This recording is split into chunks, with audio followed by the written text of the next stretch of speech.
다윗이 요압에게 편지를 보냅니다. 우리아를 죽여라 라는 명령을 내리죠. 이런 명령을 내릴 수 있는 것은 하나님을 두려워하는 마음이 사라졌기 때문에 그렇습니다. 사람이 거짓말을 하기 시작을 하는 것은 하나님이 두렵지 않기 때문에 거짓말을 하는 거예요. 그가 하나님을 없이 여겼기 때문에 암몬 자손의 칼로 우리아를 죽일 수가 있었던 거죠. 그의 철을 빼앗는 죄를 지을 수가 있었던 것입니다. 그동안 하나님의 거룩함을 담기 위해서 다윗이 얼마나 노력을 했는지 우리는 알고 있습니다. 그런데 그가 어떻게 이렇게 악한 행동을 할 수가 있는지 도저히 이해가 되지 않아요. 전능하신 하나님의 은혜로 수많은 기적을 경험했던 다윗이 지금이라도 돌이켰다면 그는 죄를 용서받을 수 있었을 것입니다. 우리는 선한 양심을 가지고 있기 때문에 내가 잘못을 저지르려고 할 때 이미 압니다. 내 마음이 이미 하지 말라고 얘기를 하죠. 그런데 우리가 이기고 하는 거예요. 그때 돌이키면 하나님께서는 용서하신다는 거예요. 욕심을 채우기 위해서 악한 요압과 암몬을 이용해서 선한 우리아를 죽인 죄는 아무리 하나님의 사랑을 받는 다윗이라고 할지라도 크게 책망을 받을 수밖에 없습니다. 밧세바가 다윗의 아내가 된 후에 하나님께서 나단 선지자를 부르십니다. 그러시면서 다윗에게 가서 내가 알려준 이 비유의 말씀을 전해라 라고 명령을 하셨어요. 다윗을 곧바로 책망하시지 않고 나단에게 비유의 말씀을 전하게 하신 것을 보면 어쩌면 다윗에게 한 번의 기회를 더 주고 싶었을지도 몰라요. 하나님께서 다윗에게 직접 가시면 다윗은 크게 고난을 당할 수밖에 없단 말이죠. 그러니까 나단을 통해서 한번 전하라는 거예요. 그래서 들으면 어때요? 하나님께서 직접 나서실 필요가 없단 말이죠. 나단은 하나님의 명령을 받자 곧바로 다윗에게 가서 말씀을 전했습니다. 한 성에 부자와 가난한 사람이 있었는데 부자는 양과 소가 심히 많았습니다. 근데 가난한 사람은 양 한 마리밖에 없었어요. 그 양을 자식처럼 사랑했다고 했어요. 같이 먹고 같이 자면서 너무나 사랑을 했습니다. 나그네를 대접하는 것이 이스라엘의 법이기 때문에 어느 날 부자의 집에 행인이 왔는데 어때요? 나그네니까 대접을 해야 되죠. 그런데 내 것은 아까운 거예요. 아무리 여러분 돈이 많은 사람도 내 것을 나누어 주려고 마음을 먹으면 아까운 것입니다. 그러니까 뭐 요새 뉴스에 많이 나오죠. 그 불우이웃 돕기 구제하자. 그런데 그 돈들이 다 어디 가요? 이상한 사람들 주머니로 들어가는 걸 볼 수가 있단 말이에요. 그런 일들을 만들어 놓고 자신의 욕심을 채우는 것입니다. 이 사람은 지금 양과 소가 심히 많아요. 그러면 한 마리 잡으면 되는데 그게 너무 아까우니까 가난한 사람의 한 마리밖에 없는 그 암양을 잡는 거예요. 나단 선지자의 얘기를 가만히 들어보니까 다윗이 화가 나기 시작을 했어요. 아니 어떤 이런 인간이 다 있어. 되게 화가 나는 거예요. 그래서 분노하면서 하는 말이 부자는 죽어서 마땅하다. 죽어 마땅해. 그러니까 그 사람에게서 빼앗은 양을 4배로 갚아주어라 라고 명령을 내립니다. 자신이 그 부자라는 걸 모르는 거죠. 내가 그 죄인이라는 걸 모르는 거예요. 우리가 세상에 나가서 전도할 때 어떻게 합니까? 당신 지옥 갈 수 있어 라고 얘기를 하는데 내 삶은 하나님이 보실 때 천국 갈 수 있습니까? 네가 잘못됐어 라고 말할 수 있는 것은 내가 정말 죽도록 하나님 앞에 헌신하고 내 삶을 선하게 살 때 말할 수 있단 말이죠. 그 부자가 지금 하는 말은 나는 믿음이 있어. 나는 그런 짓을 안 하거든 라는 거예요. 여러분 사람들을 보면요. 다른 사람들의 행동은 잘 판단합니다. 그런데 자신도 안타깝게도 그 사람과 동일한 행동을 하고 있다는 건 잘 몰라요.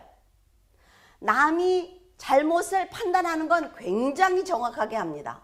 그러면서 나도 한단 말이죠. 그런데 내가 하는 거는 몰라. 마치 자신은 다른 사람들의 잘못을 지적해도 되는 것처럼 신기할 정도로 정확하게 판단하지만 자신의 죄는 보지 못하는 것입니다.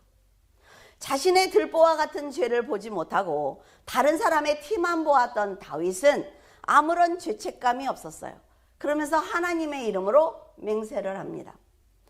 아마도 우리아를 죽이고 그의 처를 아내로 맞은 일이 아주 순조롭게 진행이 됐죠. 그러니까 자신의 엄청난 죄를 잊었던 것 같습니다. 하지만 사람은 잊어버릴지라도 하나님께서는 절대로 잊지 않으세요. 이게 문제라 말이죠. 우리가 오늘 지은 죄를 하나님은 기억하셨다가 10년 후에 심판하실 수도 있어요. 왜? 너 지금 이 사람을 이렇게 책망을 하는데 너는 안 그랬어? 라고 말씀하신단 말이죠. 죄는 회개하지 않으면 그대로 남아 있습니다. 그래서 반드시 회개해야 돼요. 하나님의 긍휼하심으로 용서를 받아야 합니다. 하나님께서는 죄를 미워하시는 것이지 사람을 미워하시는 게 아니에요. 근데 여러분, 이 말을 잘못 들으니까 그래, 내가 죄를 지을 수 있어. 근데 하나님은 나를 미워하지 않아 라고 하는데 그 죄를 지은 내가 그 하나님의 심판을 감당해야 합니다. 그러니까 조심해야 돼요. 하나님은 죄를 미워하시는 분이지만 그 죄를 지은 다윗을 책망하실 수밖에 없었어요. 다윗은 하나님께서 크게 진노하셨다는 것을 알지 못하고 있었습니다.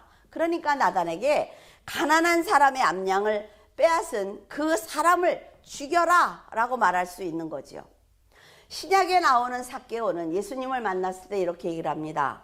자신의 재산의 절반을 가난한 자들에게 주겠습니다.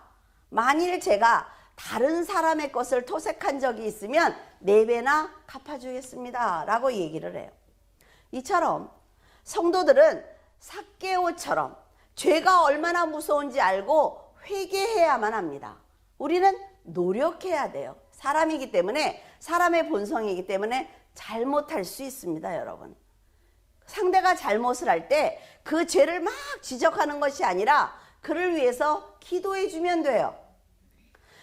다윗은 자신의 죄를 지금 나단에게 전해 듣고도 이 말씀이 자기에게 주시는 하나님의 경고라는 것을 깨닫지 못합니다.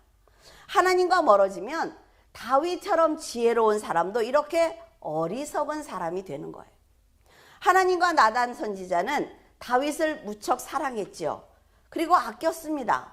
그래서 이 말씀을 가서 전해라. 그리고 나단은 그 말씀을 듣고 가서 전하면서 다윗이 제발 알아들어 주기를, 제발 돌이켜 주기를, 그런 마음이었을 거예요. 나단의 말을 다 듣고도 악을 행한 부자가 자신이라는 것을 깨닫지 못한 다윗은 하나님의 이름으로 맹세까지 하면서 그 사람을 죽여야 한다고 지금 소리치고 있습니다. 그러자 나단은 곧바로 그 사람이 당신입니다 라고 얘기를 하죠. 지금까지 그에게 복을 주신 이유를 다 설명하면서 당신이 얼마나 악한지, 얼마나 하나님의 은혜를 버렸는지 설명하기 시작을 해요. 하나님이 이렇게 말씀하십니다. 내가 너를 이스라엘의 왕으로 기름 붓기 위해서 내가 어떤 일을 한 줄 알아?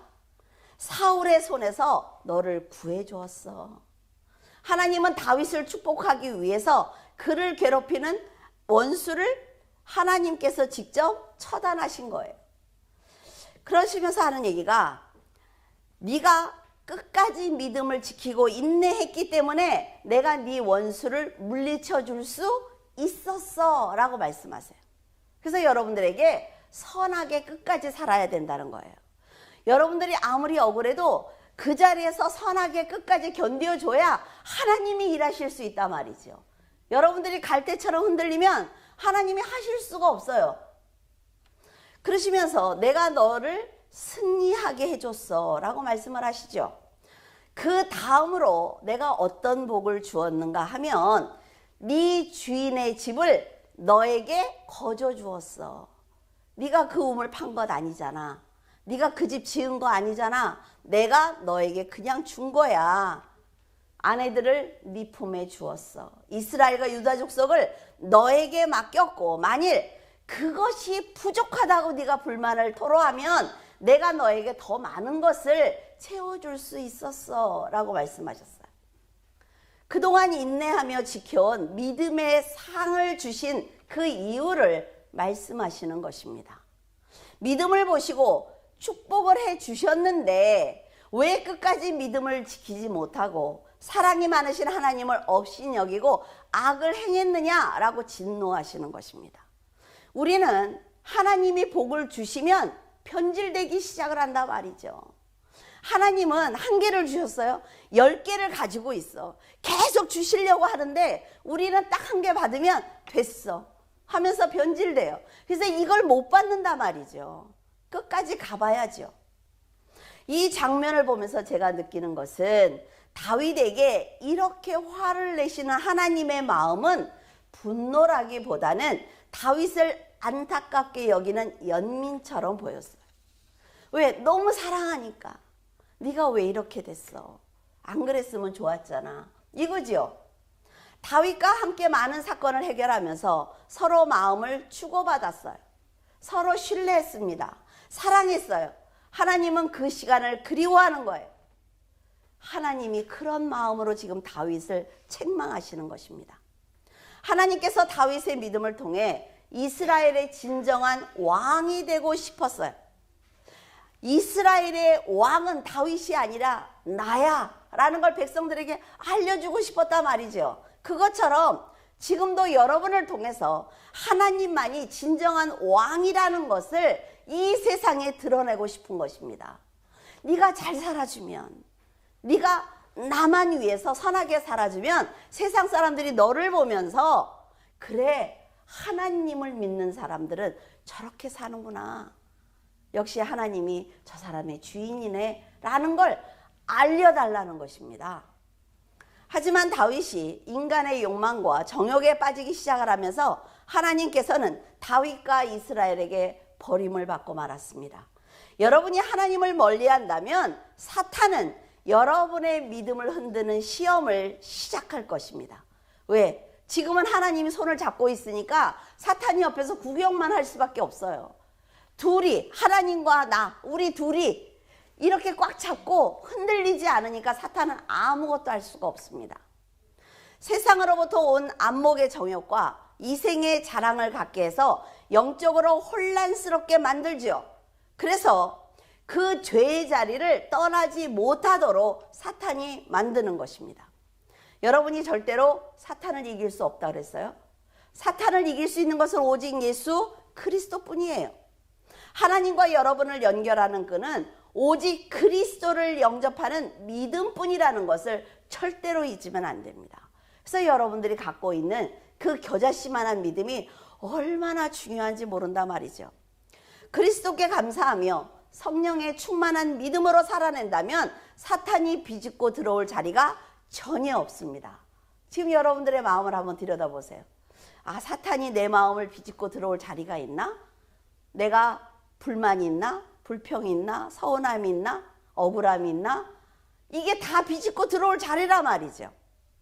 9절에 그러한데 어찌하여 내가 여호와의 말씀을 업신여기고 나 보기에 악을 행하였느냐?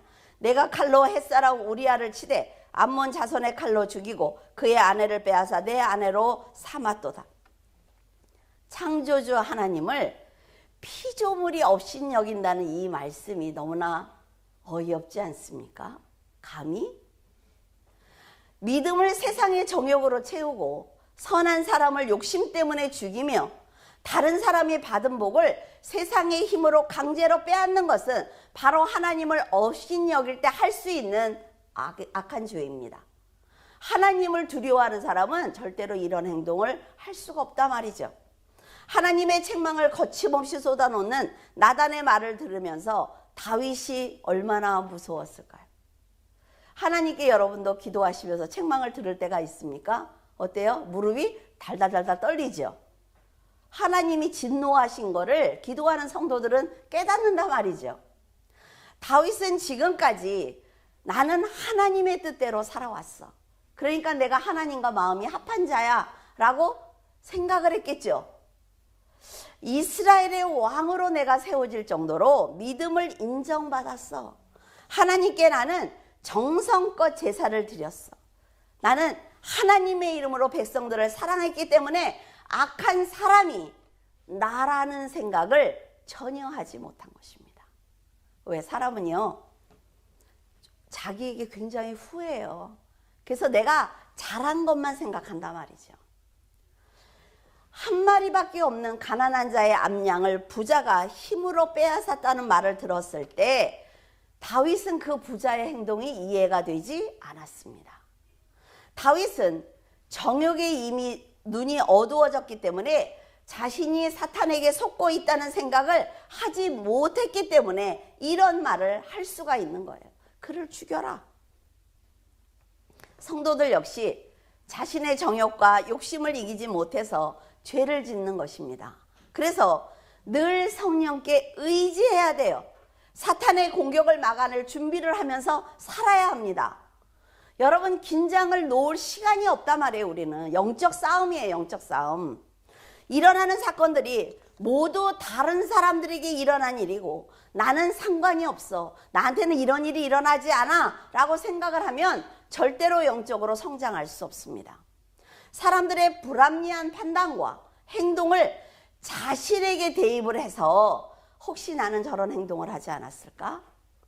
나는 저런 말을 하지 않았을까? 라고 돌아보면서 반성하면 여러분 훨씬 더 빨리 성장할 수가 있어요.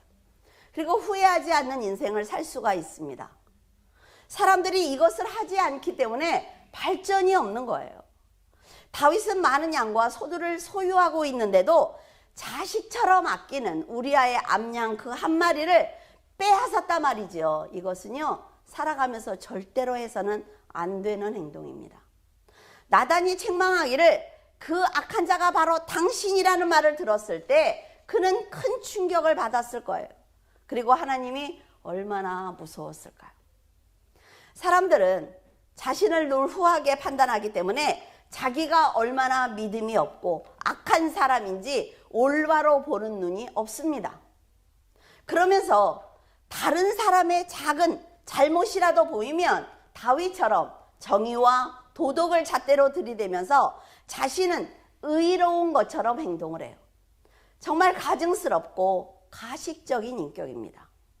우리는 그런 행동을 하지 않았나요? 그래서 성도는 다른 사람의 작은 죄를 판단하고 정죄하기보다는 자신의 작은 죄를 크게 보고 회개해야만 선한 신앙을 가질 수가 있어요. 나에게 가장 혹독한 잣대를 들이대야 된단 말이죠. 하나님께서는 늘 다윗을 내 마음에 합한 자라고 자랑을 하셨어요. 그런데 그런 하나님을 속이기 위해서 거짓말과 살인을 저지르는 다윗을 보면서 하나님의 마음이 어떠셨을까요? 아프셨을 거예요. 십자가를 지신 예수 그리스도를 보고도 하나님의 마음은 아팠습니다. 그 아픔이 어때요? 다르다 말이죠. 여러분도 믿었던 사람에게 배신을 당하면 상처가 더 큽니다. 그것처럼 하나님께서도 다윗의 배신이 아주 큰 상처가 되셨을 거예요. 그래서 하나님께서 직접 심판하시겠다고 말씀하신 것입니다. 하나님께서 직접 심판하시겠다는 말씀은 아주 무서운 말씀이에요. 제가 여러분에게 늘 얘기하죠. 누가 충고를 했을 때 들어야 된다는 거예요. 왜? 나단을 보내셨죠. 1차적인 충고입니다. 그걸 안 들을 때 하나님께서 움직이세요. 사람은 충고를 하면 내가 빠져나갈 구멍이 있어요. 근데 하나님께서 위에서 역사하시면 여러분 빠져나갈 구멍이 없습니다. 하나님께서는 복을 주실 때도 그렇지만 심판하실 때도 사람들의 생각과 계획과 차원이 다릅니다. 우리가 생각하는 것보다 몇 단계 앞을 보고 일하세요. 그래서 우리는 한 치 앞도 볼 수 없죠. 그런 우리와 전혀 다른 방향에서 일을 시작하십니다. 정말 잊어버리면 안 돼요. 우리가 판단하고 몇 단계 앞을 내다본다고 하지요. 어림도 없어요. 하나님은 우리의 인생의 끝을 보고 계시는 분이기 때문에 하나님께서 일하기 시작을 하면 우리는 그 방향조차 잡을 수가 없어요. 그래서요, 빨리 무릎을 꿇고 회개해야만 합니다. 하나님께 용서해달라고 기도하셔야 돼요. 하나님의 장점이 뭔지 아세요? 긍휼이 많으시다는 거예요. 이 어려운 상황을 모면하기 위해서 그냥 급하니까 와서 기도하는 거 아세요. 근데 긍휼이 많으신 하나님께서는 용서하신단 말이죠. 하나님께서 다윗에게 주신 고난은 바로 이것입니다. 첫째는 우리아를 죽인 그 칼이 다윗의 집을 영원히 떠나지 않게 하겠다. 그래서 여러분에게 죄를 짓지 말라는 거예요. 죄를 짓고 나면 그 죄에는 흔적을 남깁니다. 하나님이 용서하셨어요? 근데 그 죄의 대가는 있습니다.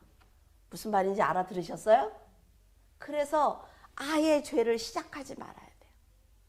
둘째는 우리아의 아내를 빼앗은 것처럼 그의 아내들이 백주에 대낮에 그 이웃에게 빼앗기는 그런 벌을 내리시겠대요. 근데 너무나 불행하게도 그 이웃이 아들인 압살롬이었어요. 셋째는 다윗과 약속하셨기 때문에 그를 죽이지는 않겠지만 밧세바가 낳은 아들이 대신 죽을 것이다 라고 말씀을 하셨어요.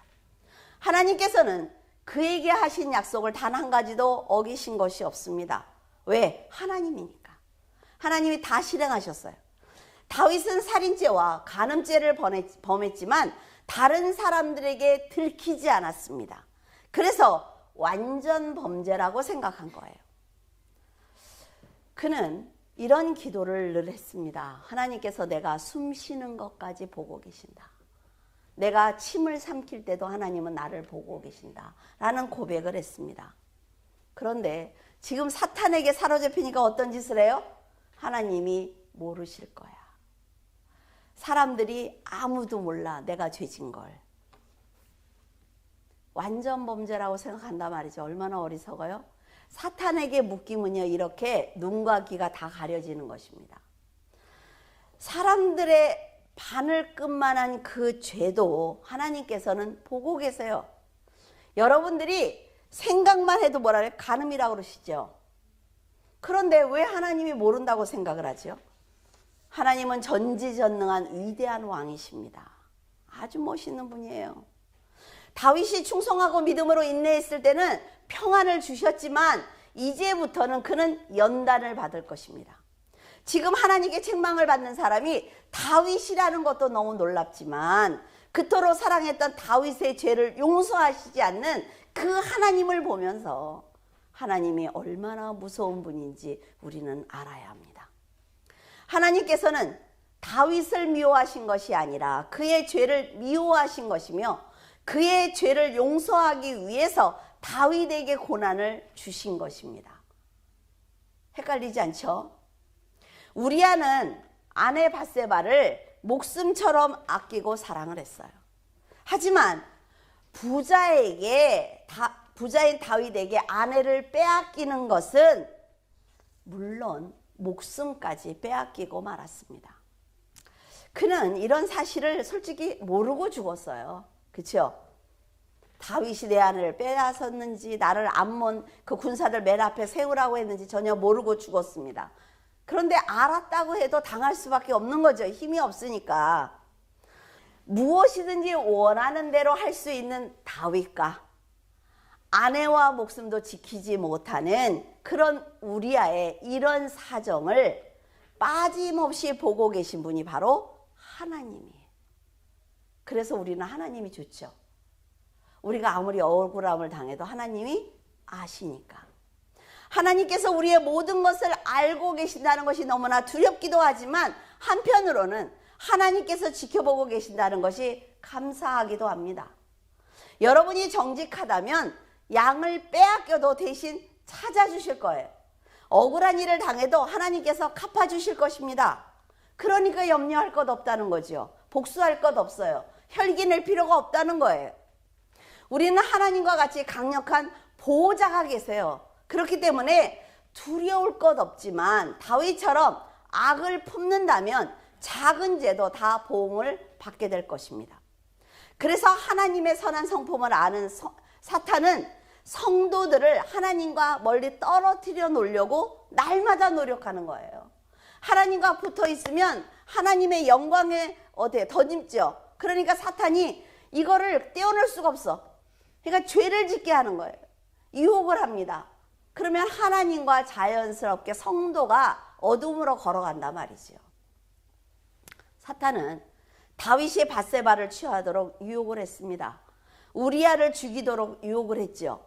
밧세바를 궁으로 들여서 아내로 삼도록 영적인 눈과 귀를 다 막아버렸습니다. 사탄의 유혹을 받아들이면 영적인 판단 능력을 잃게 됩니다. 그래서 하나님께서 보고 계신다는 것도 잊어버려요. 하나님의 말씀이 나에게 임했다는 것도, 성령이 나와 함께 계신다는 것도 다 잊어버립니다. 그래서 죄를 짓는 거예요. 아주 당당하게. 다윗이 아들을 잃는 이 두려운 사건을 사람들은 회개의 기회로 삼아야 합니다. 그런데 삼지 않았단 말이죠. 어떻게 했어요? 아, 다윗도 별 수 없는 사람이네 하면서 조롱을 했어요. 다윗을 조롱하는 걸 넘어서 하나님까지 비웃습니다.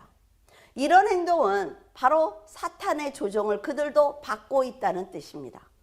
사탄의 목적은 오직 성도들을 이용을 해서 하나님의 영광을 땅에 떨어뜨리는 거지요. 그래서 성도들은 하나님이 부끄러워하는 삶을 살면 안 됩니다. 내가 부끄러운 게 아니라 하나님이 나를 보고 부끄러워하게 하면 안 돼요. 아담과 하와는 사탄이 유혹했을 때 이미 하나님의 말씀을 들었습니다. 선악과를 먹으면 안 돼 라고 말씀을 이미 하셨지요. 그런데 사탄의 유혹을 물리칠 힘이 없었어요. 왜? 이미 이 육이 이겼단 말이죠. 인간의 본성을 이기지 못하고 사탄의 말을 따른 거예요. 여러분들도 사탄이 수시로 유혹할 것입니다. 화내, 혈기내, 싸워, 낙심해, 오늘 교회 가지 마. 뭐 여러 가지 있잖아요. 그렇죠? 그럴 때 절대로 지면 안 된다는 거예요. 여러분이 잘못했을 때, 다윗이 잘못했을 때 사탄이 하나님을 얼마나 조롱했는지 우리는 알 수가 있어요. 세상은 성도들이 믿음으로 사는 거를 보면서 하나님을 바라봅니다. 하나님의 판단의 조건은 성도들이 사는 삶의 모습이에요. 물론 그들은 하나님을 판단할 자격이 없습니다. 하지만 성도의 삶이 하나님을 높이기도 하고 부끄럽게도 한다는 거예요. 그래서 여러분 조심하셔야 합니다. 밧세바가 낳은 아들이 죽고 그 집에 칼이 떠나지 않는 불행한 일과 아내를 이웃에게 빼앗기는 어처구니 없는 일은 하나님께서 하신 것이 아니라 다윗의 죄가 한 일입니다. 잘 분별이 되시죠? 내 죄가 그 일을 하게 하는 거지, 그 상황을 만드는 것이지 하나님이 하시는 것이 아니라는 거예요. 이걸 오해하지 않아야 하나님이 왜 우리 집에 이런 일을 하셔? 아니 왜 내 자식한테 이러셔? 이런 말을 한다는 거예요. 근데 하나님이 하시는 것이 아닙니다. 하나님은 죄를 싫어하세요. 하나님은 어둠을 싫어하세요. 그래서 하나님은 하나님의 영광 가운데 여러분들이 밝고 기쁘게 살기를 원하시지, 여러분들이 고통을 당하는 걸 원하시지 않아요. 모두가 우리의 죄가 사탄을 통해서 일어나는 것입니다.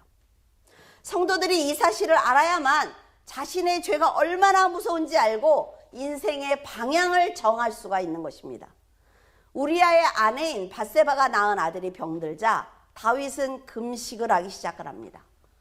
7일 동안 밤새도록 엎드려서 하나님께 울면서 기도하기 시작을 해요. 그는 이미 죄의 열매를 거두겠다 하나님 말씀하셨죠. 그런 말을 들었어요. 근데 다윗이 생각을 할 때 내가 금식을 하고 이렇게 불쌍하게 하나님께 보이면 하나님이 마음을 돌이키시지 않을까라는 생각을 한 거예요. 다윗이 금식하는 것이 안타까웠던 늙은 신하들은 만류합니다. 이제 그만하시라고. 그런데 다윗이 듣지 않아요. 근데 그 사람들이 참 멋있는 게 금식으로 다윗을 돕습니다. 다윗이 진작 돌이켰다면 이렇게까지 마지막까지 오지 않았단 말이에요. 7일 만에 아기가 죽자 신하들은 아기가 살았을 때도 저렇게 금식을 하고 고통스러워하는데 아기가 죽었다는 얘기를 어떻게 하지? 다윗이 쓰러지면 어떻게 하지? 소식을 전할 수가 없었습니다. 하지만 다윗은 아들이 죽었다는 소식을 듣자 곧바로 일어나서 몸을 씻고 기름을 바르고 의복을 갈아입습니다. 그리고 나서 여호와의 절에 들어가서 하나님께 경배하고 궁으로 돌아와서 음식을 먹어요. 아이가 살았을 때는 그렇게 간절히 울더니 죽은 후에는 어떻게 아무렇지도 않게 이렇게 음식을 먹을 수 있습니까? 라고 신하가 묻습니다. 그러자 다윗이 하는 말이 아기가 살았을 때는 혹시 여호와께서 나를 불쌍히 여기셔서 아기를 살려주실까 해서 내가 최선을 다했어. 하지만 이제는 나에게 돌아올 수 없는 영원한 나라로 갔기 때문에 우는 것은 별 의미가 없다고 말합니다. 굉장히 중요한 얘기를 하고 있어요, 다윗이. 다윗은 이생과 사울을 아주 정확하게 알고 있는 거예요. 성도들은 사랑하는 사람들이 세상을 떠나면 그를 위해서 어떤 기도를 해도 그에게 영향을 미칠 수 없다는 것을 알아야 합니다. 그러면 연옥이 있어요? 없지요. 다 지금 다윗이 얘기해주고 있단 말이죠. 우리가 같이 살 때, 같이 있을 때 내 아버지고 내 자식이고 내 아내고 내 남편이에요. 근데 육을 벗으면 그 다음부터는 갈 곳이 딱 두 군데밖에 없습니다. 그러니까 여러분들이 유튜브 같은 걸 보시면은 죽었다가 살아난 사람이 와서 갔더니 우리 외삼촌이 있더라 뭐 있더라 그러지요. 그 사람은 안 죽었잖아요. 그거를 헷갈리면 안 돼요. 예수님이 그랬잖아요. 그러면 이 여자들이 그렇게 남편이 이렇게 많은데 그럼 누구의 아내입니까? 라고 할 때 뭐라 그래요? 천사와 같아. 관계가 아니라 천국에 가면 하나님과 나와의 관계라는 거예요. 아시겠어요? 그러니까 제사를 드리는 게 의미가 있어요? 없어요? 없어요. 산소 앞에 가서 울고불고 하는 게 의미가 있어요? 없어요. 그런데 살아있는 인간의 마음에 내 부모였으니까 가보는 거죠. 마음이 허전할 때, 보고 싶을 때 가요. 그런 걸 나쁘다는 게 아니에요. 그곳에 가서 예배 드리지 말라는 얘기. 누구한테 예배를 드리는 거예요 도대체? 산소 앞에 가서. 절대로 예배 드리지 마세요. 산소 그 흙무더기에 가서 왜 예배를 드려요? 하나님께, 살아계신 하나님께. 지금 다윗이 얘기해주고 있잖아요. 내가 기도해서 불쌍히 여기고 생명의 주인이신 하나님이 내 아기를 살려주실까 해서 했지만 죽고 난 지금은 살아있는 사람들에게 집중해야 됩니다. 상다리가 휘어지도록 제사상 차려봐야 소용없다는 거예요. 죽은 사람들은 절대로 올 수 없습니다. 그래서 살아계실 때 잘하라는 겁니다. 내 옆에 있는 사람에게, 내 부모에게, 내 자녀에게 살아계실 때 잘하세요. 돌아가시고 난 다음에 울고불고 상다리에 휘어지게 음식 차려봐야 소용없어요. 살아계실 때 복음을 전하기 위해서 노력하시기를 바랍니다. 다윗은 죽은 아기 다음으로 솔로몬을 낳은 게 아니에요. 시므아와 소박과 나단을 낳고 난 다음에 솔로몬을 네 번째로 낳았습니다. 하나님께서는 나단을 보내서 솔로몬에게 여호와의 사랑하심을 입은 자라는 뜻으로 여디디아라는 이름을 특별히 지어주십니다. 솔로몬의 삶을 보면 실망스럽지 않습니까, 여러분? 아내가 몇 명이에요? 그건 안 잊어버리죠, 남자분들은. 1000명. 근데 하나님께서 그 솔로몬을 사랑하신 것은 다윗에게, 그 아버지에게 한 약속을 지키시기 위해서 일하신 것입니다. 부모가 기도를 많이 해놓고 정말 자녀들을 위해서 최선을 다해서 선한 삶을 살았을 때 그 복이 하나님께서 약속을 하세요. 내가 지켜줄게. 너의 자녀들과 내가 함께 할게. 굉장히 여러분 부모의 삶이 중요한 겁니다. 솔로몬과 상관없이 솔로몬이 어떻게 그 1000명의 여자를 또 많은 우상을 그 예루살렘에 다 세우고 해도 하나님께서는 실망하셨지만 다윗과 한 약속으로 솔로몬을 치시지 않습니다. 하나님은 하나님의 일을 하신 거예요. 하나님께서 자신의 일을 하신 것을 보면 우리가 교만할 것 없지요. 너무 일이 안 돼서 낙심할 것 없습니다. 성령께 의지하면서 선하게 살면 하나님께서 일하세요. 최선을 다하면. 눈동자와 같이 살펴주시는 하나님께서 우리의 인생을 주관하고 계시잖아요. 그런데 세상 사람들이 뭘 좀 잘 되면 막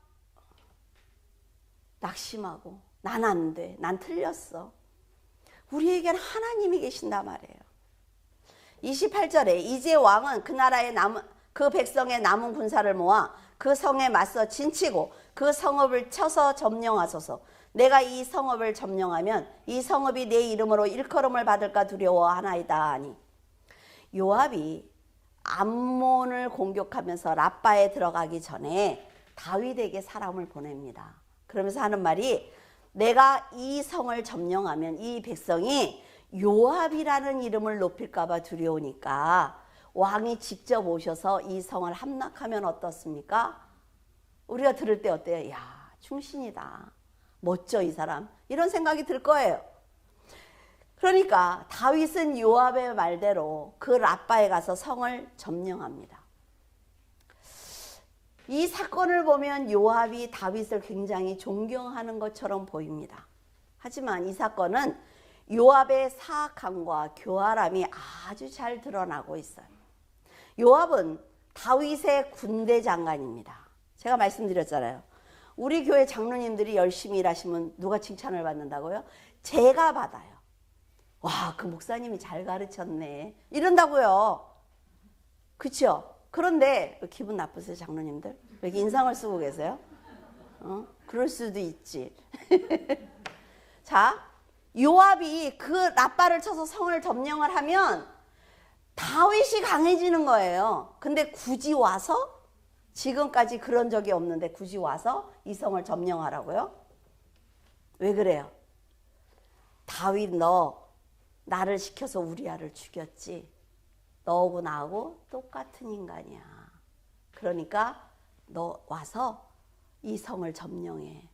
그러니까 다윗이 왔어요. 어때요? 기분 좋죠? 내가 오라니까 오네. 가라니까 가네.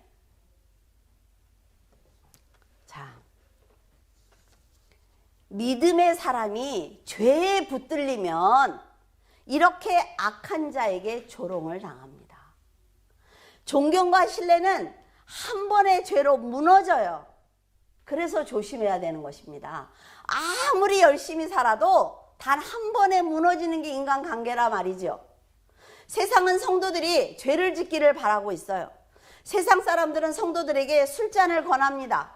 음란의 자리로 이끌지요. 그러면서 그 사람들의 마음은 어떤 마음이 있는 줄 알아요? 설마 이 사람이 하나님을 믿는다는데, 이 사람이 교회를 다니는데 내가 이렇게 이끈다고 내 말을 들을까? 하면서 반신반의합니다. 그러다가 성도가 한번 무너졌어요. 그러면 그때부터는 어때요? 믿음을 지키지 못한 그 성도를 조롱하기 시작을 해요. 성도가 회개했어요. 나 이제 그러지 말아야지. 저 죄송합니다. 저 교회를 다니고. 무슨 야, 먼저 번에 먹었잖아. 자. 조롱한다고요. 근데 이 사람만 조롱해요? 하나님도 조롱해요. 이게 사단의 영이 하는 일이라 말이죠. 그를 사랑하시는 하나님을 업신여기는 것입니다. 그러니까 여러분은 매 순간 사탄이 나를 쉬지 않고 유혹한다는 것을 잊지 말고 믿음을 지키기를 바라요. 어떤 분은 또 말을 이상하게 하니까 사탄이 여기 딱 붙어 앉아서 어깨에 앉아서 쫓아다니면서 귀에다 대고 얘기한다. 그런 말 좀 하지 말고 제발 좀. 사탄이 예수님을 시험하면서 한 번만 실수해 주기를 바랬죠. 근데 예수님이 어떻게 했어요?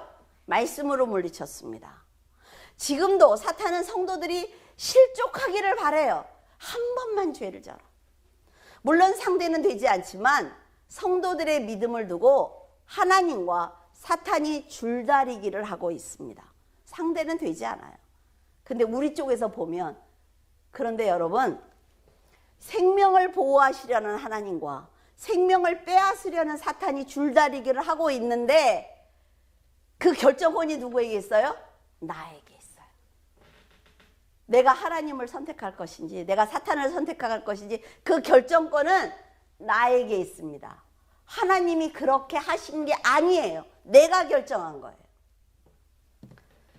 여러분을 사탄의 유혹으로부터 보호하고 계신 하나님을 실망시켜드리지 말고 단호하게 사탄을 예수 그리스도의 이름으로 물리치기를 바라요. 욥이 그랬던 것처럼 하나님을 사랑하고 존경을 하면 죄를 이길 수 있습니다. 믿음으로 요압과 같이 간사한 자를 분별한다면 나단의 말이 다른 사람이 아니라 바로 나라는 것을 알 수가 있어요. 나를 지적한, 내가 지금 연약한 부분, 잘못된 부분을 지적하는 것이 사랑이라는 것을 알 수가 있습니다. 다윗이 정신 못 차리면 나단도 죽였을걸요.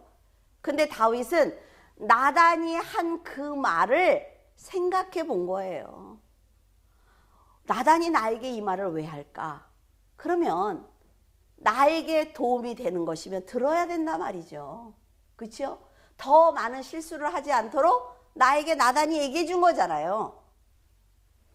여러분은 항상 하나님을 경배하고 사랑하면서 높여드리는 성도가 되기를 바라요. 그리고 어떤 일이든지 빨리 깨닫고 돌이키는 성숙한 신앙을 갖기를 바랍니다. 기도하겠습니다. 전지전능하신 하나님, 어리석은 저희들의 구원을 위해서 늘 인내해 주심을 감사드립니다. 하나님처럼 생각하고 판단하고 행동하려고 노력한다면 다윗과 같은 죄는 짓지 않을 것이라고 생각합니다. 그럼에도 죄를 쉽게 짓는 저희들의 작은 겨자씨만한 믿음을 보시고 원수를 물리쳐 주시고 세상의 것을 거저 주시며 필요하다면 더 주시겠다는 하나님의 말씀을 들으면서 죄송하고 부끄러울 마음뿐입니다. 이렇게 거룩한 하나님을 아버지로 모시면서도 저희들은 날마다 불평하고 좌절하며 스스로 불행의 구덩이로 뛰어들고 있습니다. 늘 부족하다고, 왜 더 채워주지 않느냐고, 나는 지혜롭고 큰 그릇인데 많은 것을 누리지 못하는 이유가 무엇이냐고 하나님을 향해 불평하고 있습니다. 지금 우리 두 손 가득 들고 있는 사랑하는 사람들과 먹고 마시고 입을 걱정을 하지 않고 있는 자신을 보지 못하고 불행한 자신만 보며 자존감을 회복하지 못하고 있습니다. 이런 자녀들을 향해 그래도 내가 너를 사랑한다고, 그러니 힘있게 일어나라고 위로하시는 하나님이 계시기에 부끄럽지만 다리에 힘을 주어 봅니다. 부족하지만 느리게 가고 있지만 하나님께서 깊이 사랑하시는 물줄기 교회 성도들을 축복하시고 더 인내하고 감사하며 은혜를 갚는 성도들로 성장할 수 있도록 인도하여 주시옵소서. 어두운 세상에서 빛을 내게 하시고 그 믿음을 보시고 축복하여 주시옵소서. 언제나 우리를 사랑하시는 예수 그리스도 이름으로 기도드립니다. 아멘.